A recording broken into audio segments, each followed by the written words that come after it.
పాఠశాల విద్య.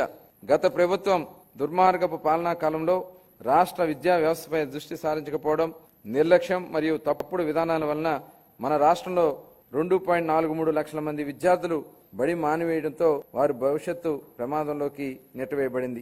ఇలాంటి పరిస్థితుల్లో విద్యా వ్యవస్థను చక్కదిద్దే అత్యంత కఠినమైన బాధ్యతను మంత్రి నారా లోకేష్ గారు తన భుజస్కంధాల మీద వేసుకున్నారు.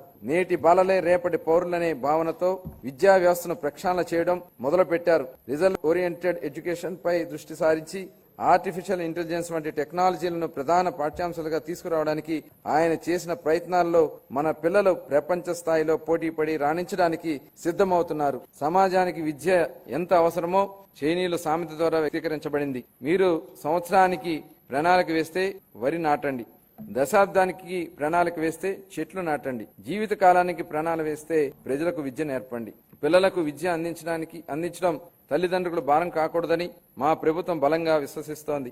ఏ కారణం చేతను ఏ బిడ్డ విద్యకు దూరం కాకూడదని విశ్వసిస్తున్నాము. ప్రతి తల్లి తన పిల్లలను పాఠశాలకు పంపేలా ప్రోత్సహించే లక్ష్యంతో మరో సూపర్ 6 హామీని అమలు పరిచే దిశగా తల్లికి వందనం పథకాన్ని ప్రారంభిస్తున్నాం. 2025-26 విద్యా సంవత్సరం నుంచి ఈ పథకం కింద 15,000 రూపాయల ఆర్థిక సహాయం అందించనున్నాము. చదువుకునే ప్రతి విద్యార్థి తల్లికి ఈ పథకాన్ని అందించడానికి కేటాయింపులు జరుపుతున్నాం.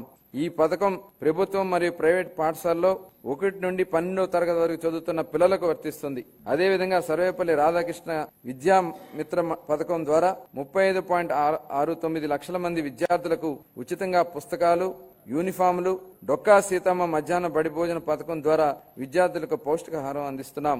ఉపాధ్యాయులకు స్నేహపూర్వక వాతావరణంలో కూడిన విద్యా వ్యవస్థ కోసం గౌరవనీయ మానవ వనరుల అభివృద్ధి శాఖ మంత్రి నారా లోకేష్ గారు చొరవతో మా ప్రభుత్వం అన్ని ప్రభుత్వ పాఠశాలలకు ఉచిత విద్యుత్తును అందించాలని నిర్ణయించిందని గౌరవ సభకు ఎంతో సంతోషంగా ప్రకటిస్తున్నాను.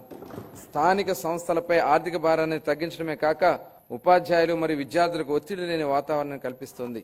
2025-26 ఆర్థిక సంవత్సరానికి పాఠశాల విద్యాశాఖ 31,805 కోట్ల రూపాయలు కేటాయింపునకు ప్రతిపాదిస్తున్నాను.